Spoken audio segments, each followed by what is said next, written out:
আসসালামু আলাইকুম। আজকের ক্লাসে আমরা আলোচনা করব ক্লোজার সম্পর্কে। উপরের দুইটা টপিকস নিয়ে আমি অলরেডি আলোচনা করে ফেলেছি। আপনারা ইতিমধ্যে এই দুটা টপিক সম্পর্কে বুঝে গেছেন। সর্বশেষ যে টপিকটা নিয়ে আমি আলোচনা করব সেটা হলো ক্লোজার সম্পর্কে। তাহলে চলুন শুরু করি আমাদের ক্লোজারের আজকের ভিডিওটি। ডাট লেক্সিক্যাল ক্লোজার। প্রথমে আসি, হোয়াট ইজ ক্লোজার্স? আমি যদি এক কথায় বলি, closure is a special function.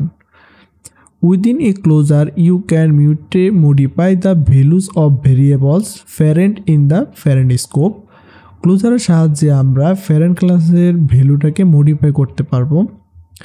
Even আপনার আরেকটু মজার বিষয়টা হলো, in Java 8 you are not allowed to modify parent scope variable. জাভাতে আমরা আসলে প্যারেন্ট স্কোপের ভেরিয়েবলটা অ্যাক্সেস করতে পারবো না।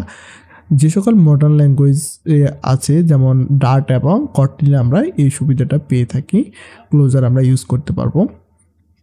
তাহলে দেরি না করে চলে যাচ্ছে আমাদের মূল ভিডিওতে। সেটা এখানে আমি আপনাদেরকে এক্সাম্পল সহকারে বিষয়টা আর একটু ডিটেলস আলোচনা করব, তাহলে বিষয়টা বুঝতে পারবেন। আমি বিএস কোডে একটা ডার্ট প্রজেক্ট ক্রিয়েট করে নিয়েছি।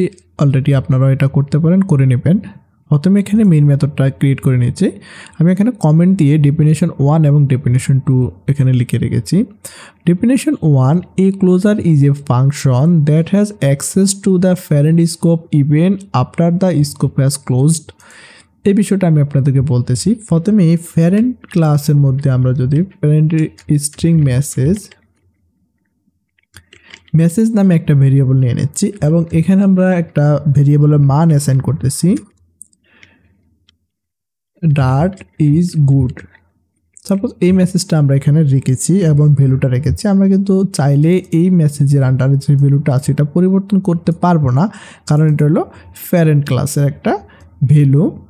এখন প্যারেন্ট ক্লাসের ভ্যালুগুলো যখন আমরা পরিবর্তন করবো সেক্ষেত্রে আমরা ক্লোজার ইউজ করতে হবে। ক্লোজারের সাহায্যে কিন্তু আমরা জিনিসটা পরিবর্তন করতে পারবো। সেজন্য এখানে আমি একটা ফাংশন নিয়ে নিচ্ছি। প্রথমে যদি আমরা এভাবে একটা ফাংশন নিতে পারি, ল্যামডা ফাংশন, নেমলেস ফাংশন যেটাকে আমরা বলে থাকি, সেটা হলো যে এটা হলো যে আমাদের নেমলেস একটা ফাংশন। শেষে সেমিকোলন দিয়ে দিচ্ছি। এখানে আমরা ফাংশনের বডি এমটি এবং প্যারামিটার এমটি।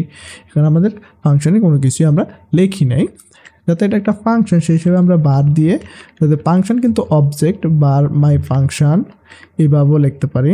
মাই ফাংশন এভাবে আমরা লিখতে পারি, ফাংশন একটা নাম দিয়ে আমরা এভাবে ফাংশনটাকে লিখতে পারি। অথবা আমরা ফাংশনটাকে ডাইরেক্ট ফাংশন কিওয়ার্ডের সাহায্যে আমরা লিখতে পারি, ফাংশন দিয়ে আমরা লিখতে পারি মাই ফাংশনটাকে। এখন আমরা এখানে ক্লোজার ব্যবহার করব। ক্লোজারটা হলো যে এখানে যে আমরা মেসেজটা লিখেছি, এই যে ডার্ট ইজ গুড, এই মেসেজটাকে আমরা আপডেট করব এই ভ্যালুটাকে। তাহলে মেসেজ নামে আমাদের যে ভেরিয়েবলটা আছে অলরেডি, সেই ভেরিয়েবলটা এখানে আমরা ইউজ করতেছি। ইভেন আমরা এখানে আরেকটা নতুন করে একটা মান রাখতে পারি, নতুন Dart is awesome. Dart is awesome আমরা এই মেসেজটা এখানে আপডেট করেছি। এখন সর্বশেষ আমরা এই মেসেজটাকে প্রিন্ট করব এই ফাংশনে বডিতে। আমরা এখানে জাস্ট মেসেজটাকে প্রিন্ট করে দিয়েছি। তাহলে আমাদের কাজটা অলরেডি শেষ। তাহলে এখানে প্রথমে আমরা প্যারেন্ট ক্লাস একটা নিয়ে নিচ্ছি। আমরা এখানে থেকে প্যারেন্ট স্কোপটা আমরা এখান থেকে ডার্ট ইজ গুড আছে অলরেডি, এই মেসেজটাকে, এই ভেরিয়েবলটাকে আমরা আমাদের ফাংশন ইউজ করেছি এবং আমরা মানটাকে আপডেট করেছি। এখানে রয়েছে ডার্ট ইজ অসাম। এখন যদি আমরা এই ফাংশনটাকে কল করি, ফাংশন কল করার নিয়ম একবারই সহজ, আপনারা জানেন। আমরা জাস্ট এখানে মাই ফাংশনটাকে কল করলে আমাদের হয়ে যাচ্ছে। আমরা মাই ফাংশনটাকে কল করলাম এবং আমরা যদি এখন প্রোগ্রামটাকে রান করি, দেখতে পাচ্ছেন ডার্ট ইজ অসাম। আমি যদি আগের মেসেজটাকে প্রিন্ট করি, প্রিন্ট স্টেটমেন্টের সাহায্যে প্রিন্ট মেসেজ, এখন যদি আমি প্রোগ্রামটা রান করি, দেখতে পাচ্ছেন ডার্ট ইজ গুড। প্রথম মেসেজ আমার এসেছে ডার্ট ইজ গুড, কারণ এটা প্যারেন্ট ক্লাসের আমাদের ভ্যালু। এবং সেকেন্ডে আছে যে ডার্ট ইজ অসাম, কারণ এখানে আমরা ক্লোজার ইউজ করেছি। ক্লোজার ইউজ করার সাথে সাথে আমাদের ভ্যালুর মানটা পরিবর্তন হয়ে গেল। সেম একই ভেরিয়েবলের মধ্যে কিন্তু আমরা ডাটাটাকে আপডেট করতে পেরেছি ক্লোজারের সাহায্যে। এখন আসেন সেকেন্ড, অলরেডি প্রথমটা আপনারা বুঝে নিয়েছেন। সেকেন্ড ডেফিনেশন যেটা আছে, a closure is a function object that has access to variable in its lexical scope even when the function is used outside of the original scope। এই জিনিসটা আমি একটু আপনাদেরকে এক্সপ্লেন করে দেখাচ্ছি। প্রথমে আমি একটা ফাংশন নিয়ে নেব, ফাংশন একটা ফাংশন ক্রিয়েট করে নিলাম। ফাংশনের নাম আপনারা আপ টু ইউ, আমি এখানে দিয়ে দিলাম টেল নামে একটা ফাংশন নিয়ে নিলাম এবং এটা হলো আমার ফাংশনের বডি। এখন ফাংশন যেতে নিচ্ছি সর্বশেষ আমার কিন্তু একটা ফাংশন রিটার্ন করাতে হবে। আমি ফাংশনের ভিতরে একটা স্ট্রিং টাইপের ভ্যালু নিয়ে নিচ্ছি, string message is equal to একটা মেসেজ রেখেছি, আমরা রেখেছি হাই, এটা ভ্যালু এখানে আমি রেখেছি। এখন আমি যদি এখানে ফাংশন দিয়েছি অলরেডি, আমার কিন্তু সর্বশেষ একটা ফাংশন রিটার্ন করাতে হবে, এটা অলরেডি আপনারা জানেন। সেম আমি এখানে আরেকটা ফাংশন নিয়ে নিচ্ছি, ফাংশন সে নামে একটা ফাংশন নিয়ে নিচ্ছি সেমভাবে, এবং এই সে ফাংশনটার মধ্যে কিন্তু আমি এখানে আমার বডিও এমটি এবং প্যারামিটারও এমটি। আমি এখানে আরেকটা মেসেজ নিয়ে নিচ্ছি সেম এই মেসেজটাকে আমি এখানে আপডেট করব। মেসেজ ইজ ইকুয়াল টু আমি এখানে দিয়ে দিচ্ছি হ্যালো মেসেজটা আমি এখানে দিয়ে দিলাম, এবং সর্বশেষ আমি মেসেজটাকে তো আমি প্রিন্ট করব, সেজন্য আমি প্রিন্ট স্টেটমেন্টকে কল করলাম এবং জি মেসেজটাকে আমি এখানে প্রিন্ট করে দিলাম।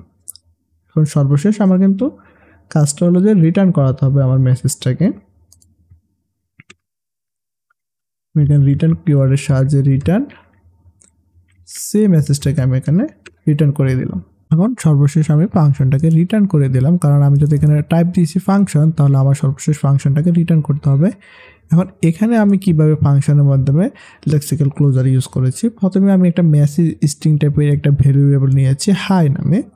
পরবর্তীতে আমি এখানে আরেকটা ফাংশন ক্রিয়েট করেছি সে নামে, সের মধ্যে আমরা এই মেসেজটাকে ভ্যালুটাকে আমরা আপডেট করেছি, হাইয়ের জায়গায় আমরা হেলো দিয়েছি, কিন্তু সম্পূর্ণটা কিন্তু আমাদের ফাংশনের ভিতরে হয়েছে। এবং সর্বশেষ আমরা কি করছি, প্রিন্ট করেছি, দেন আমরা এই ফাংশনটাকে রিটার্ন করেছি। যখনই আমরা এই ফাংশনটাকে কল করব, টেল ফাংশনকে কল করব, সে কিন্তু রেপার করবে সেই ফাংশনটাকে রিটার্ন করবে। সেই ফাংশনের ভিতরে যা কিছু আছে সে কিন্তু এই ফাংশনটার মূলত ক্যারি করবে আমাদের সেই ফাংশনটাকে, কারণ আমরা এখানে এই ফাংশনের মধ্যে সেই ফাংশনটাকে রিটার্ন করিয়েছি।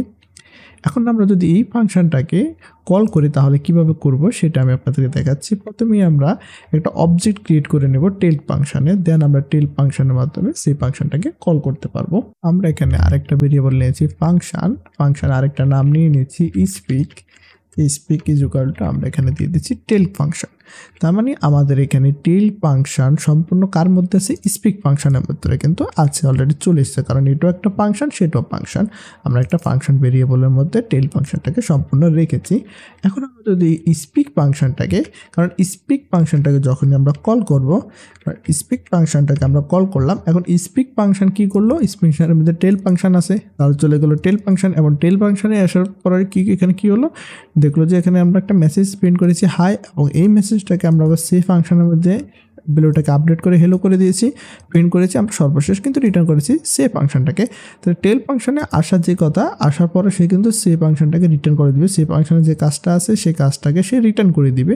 এখন আমাদের আউটপুটের হওয়ার কথা ছিল হেলো, দেখি আমাদের আউটপুট কি আসে। যদি আমরা প্রোগ্রামটাকে রান করি, আমাদের আউটপুট হাই না এসে হেলো চলে এসেছে, তাহলে আমরা আমাদের কাঙ্ক্ষিত আউটপুটটি পেয়ে গেছি। তাহলে আপনারা আজকের ভিডিওতে দেখলেন কিভাবে আমরা লেক্সিক্যাল ক্লোজার ইউজ করছি এবং সেটা নিয়ে কাজ করেছি।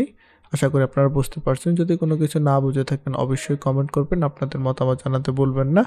আজকের ক্লাস এই পর্যন্ত, ভালো থাকবেন, সুস্থ থাকবেন, আল্লাহ হাফেজ।